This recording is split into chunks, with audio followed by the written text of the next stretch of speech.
नमस्कार, ये आकाशवाणी शिमला है। अब आप पूनम शर्मा से प्रादेशिक समाचार सुनिए। आज के मुख्य समाचार।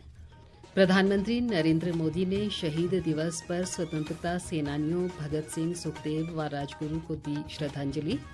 राज्यपाल शिव प्रताप शुक्ल ने नशे के खात्मे के लिए समाज के सभी लोगों से एकजुट होने का किया आह्वान। मुख्यमंत्री सुखविंदर सिंह सुक्खू ने कहा, प्रदेश को हरित ऊर्जा व आत्मनिर्भर राज्य बनाने की दिशा में काम कर रही है सरकार। और शिक्षा मंत्री रोहित ठाकुर ने कहा, अध्यापन कार्य सुचारू बनाए रखने के लिए शैक्षणिक सत्र के बीच में नहीं होंगे अध्यापकों के तबादले। अब समाचार विस्तार से।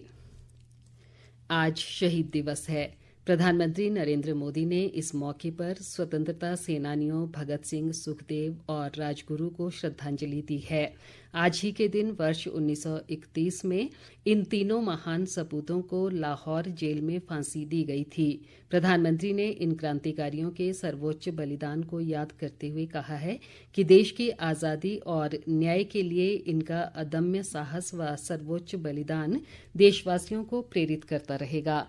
आज इतने वर्षों बाद भी अमर शहीद भगत सिंह, राजगुरु और सुखदेव के बलिदान की गाथा देश के बच्चे बच्चे की जुबान पर। शहीद दिवस पर मैं देश के लिए अपना सर्वस्व न्योछावर करने वाले सभी वीर वीरांगनाओं को कृतज्ञ राष्ट्र की तरफ से भावांजलि अर्पित करता हूं। प्रधानमंत्री ने महान स्वतंत्रता सेनानी डॉक्टर राम मनोहर लोहिया को भी उनकी जयंती पर श्रद्धांजलि दी है। प्रधानमंत्री ने डॉक्टर लोहिया को एक दूरदर्शी नेता बताया। राम मनोहर लोहिया पिछली शताब्दी के महान विचारक, जिनके चिंतन का प्रभाव आज के हिंदुस्तान की राजनीति पर कहीं न कहीं नजर आता है। 1942 हिंद छोड़ो ये आंदोलन अपनी तीव्रता पर पहुंचा और ऐसे समय उस आंदोलन की बागडोर संभाली थी। राम मनोहर लोहिया देश को बचाने के लिए जेलों में भी सत्याग्रह करके पहुंचते रहे और उस कालखंड की युवा पीढ़ी के मन में वो प्रेरणा का स्रोत बन गए। राज्यपाल शिव प्रताप शुक्ल ने नशे के खात्मे के लिए समाज के सभी लोगों से एकजुट होने का आह्वान किया है। शिमला के ऐतिहासिक गेयटी थिएटर में आज आयोजित शिमला अगेंस्ट ड्रग्स संगोष्ठी में उन्होंने मुख्य अतिथि के रूप में शिरकत की। राज्यपाल ने कहा कि देवभूमि हिमाचल से नशे का खात्मा जरूरी है और युवा पीढ़ी में बढ़ती नशे की लत सभी के लिए चिंता का विषय है। उन्होंने कहा कि नशे के खिलाफ अब घर घर में चर्चा शुरू हो गई है और युवा पीढ़ी को नशे के खिलाफ जागरूक करना होगा। राज्यपाल ने कहा कि लोग हिमाचल बचाओ नशा भगाओ के नारे को सार्थक करते नजर आ रहे हैं, जो प्रसन्नता का विषय है। मुझे तो प्रसन्नता इस बात की हो रही है कि अब इस पर प्रत्येक दिन चर्चा हो रही है और उस चर्चा के केंद्र बिंदु आप सभी लोग कि जो नशा लोगों के घरों तक पहुंच गया था, अब उनको एहसास हो रहा है और वह उस नशे को अपने घर से दूर करना चाहते हैं। इस तरह प्रत्येक गांव से, घर से इस बात की आवाज उठ रही है और वास्तविकता भी यही है कि अगर हिमाचल को देव प्रदेश बनाना है तो नशे को हर स्थिति में दूर करना है। मैं समझता हूँ कि सभी लोगों को इसी बात को कहना पड़ेगा, नशा भगाओ, हिमाचल बचाओ। मुख्यमंत्री सुखविंदर सिंह सुक्खू ने कहा है कि राज्य सरकार प्रदेश को हरित ऊर्जा और आत्मनिर्भर राज्य के रूप में विकसित करने की दिशा में कार्य कर रही है।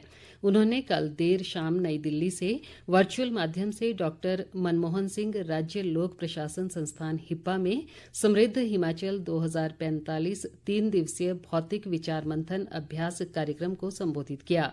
मुख्यमंत्री ने कहा कि इस कार्यक्रम का उद्देश्य संगोष्ठियों व चर्चाओं के माध्यम से प्रदेश के सतत आर्थिक विकास में 20 वर्षीय कार्य योजना तैयार करना है।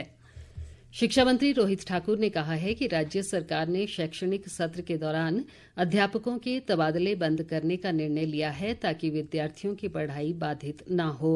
उन्होंने आज शिमला जिले में राजकीय महाविद्यालय ठियोग के वार्षिक पारितोषिक वितरण समारोह में मुख्य अतिथि के रूप में शिरकत की। रोहित ठाकुर ने कहा कि शिक्षा क्षेत्र में सरकार के कड़े निर्णयों से भविष्य में सकारात्मक परिणाम देखने को मिलेंगे। उन्होंने कहा कि विभाग में रिक्त पदों को प्राथमिकता के आधार पर भरा जा रहा है और कॉलेजों में प्राचार्यों के 100 रिक्त पद पदोन्नति के माध्यम से भरे गए हैं। इसके अलावा 484 सहायक प्रोफेसर की भर्ती की जा चुकी है। शिक्षा मंत्री ने कहा कि राज्य सरकार ने शिक्षा क्षेत्र के लिए 9,850 करोड़ रुपए का बजट आवंटित किया है, जो कुल बजट का लगभग 17% है। रोहित ठाकुर ने कॉलेज के मेधावी विद्यार्थियों को पुरस्कार भी बांटे। एक भारत श्रेष्ठ भारत के तहत भाजपा द्वारा आज सोलन जिले के परवाणु में बिहार दिवस को लेकर स्नेह मिलन कार्यक्रम का आयोजन किया गया। विपक्ष के नेता जयराम ठाकुर ने इसमें मुख्य अतिथि के रूप में शिरकत की, जबकि पार्टी नेता व सांसद मनोज तिवारी मुख्य वक्ता के रूप में शामिल हुए। मनोज तिवारी ने कहा कि सोलन जिले में पूर्वांचल के प्रवासी लोगों की संख्या बहुत अधिक है, जो बद्दी, नालागढ़ और परवाणु में काम कर रहे हैं। उन्होंने कहा कि बिहार के लोग अपने परिश्रम के लिए जाने जाते हैं और देश के विकास में इनका अहम योगदान रहा है। ताज़ा समाचारों के लिए आप हमारे Facebook page all India radio news Shimla, x handle @AIR News_शिमला और YouTube channel AIR Shimla news पर लॉगिन कर सकते हैं। प्रादेशिक समाचार आकाशवाणी शिमला से प्रसारित किए जा रहे हैं। स्वास्थ्य और सामाजिक न्याय व अधिकारिता मंत्री धनीराम शांडिल ने कहा है कि महिलाओं को उन्नत व आर्थिक रूप से संपन्न बनाना राज्य सरकार की प्राथमिकता है।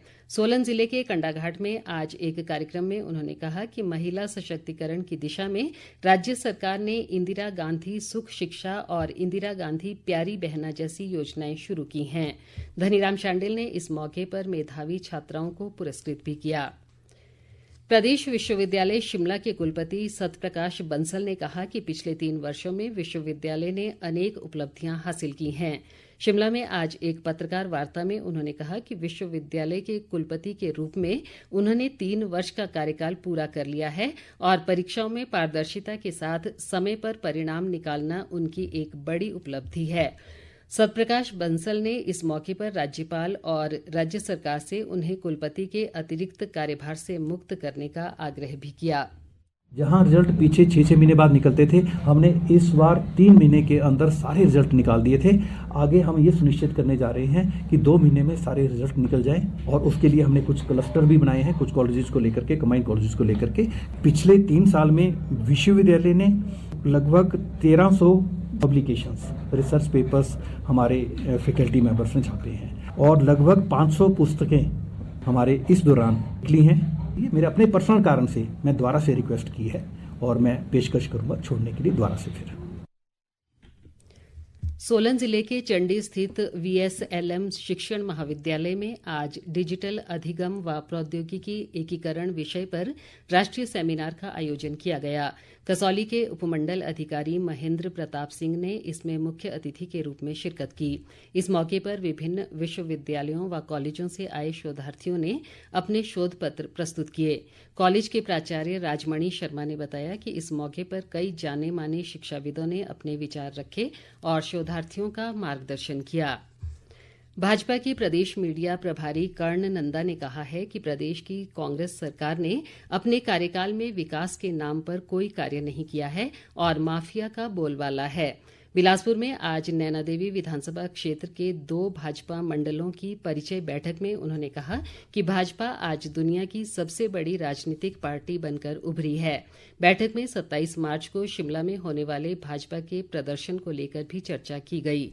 नंदा ने कहा कि बिलासपुर जिले से भी सैकड़ों कार्यकर्ता इस प्रदर्शन में हिस्सा लेंगे।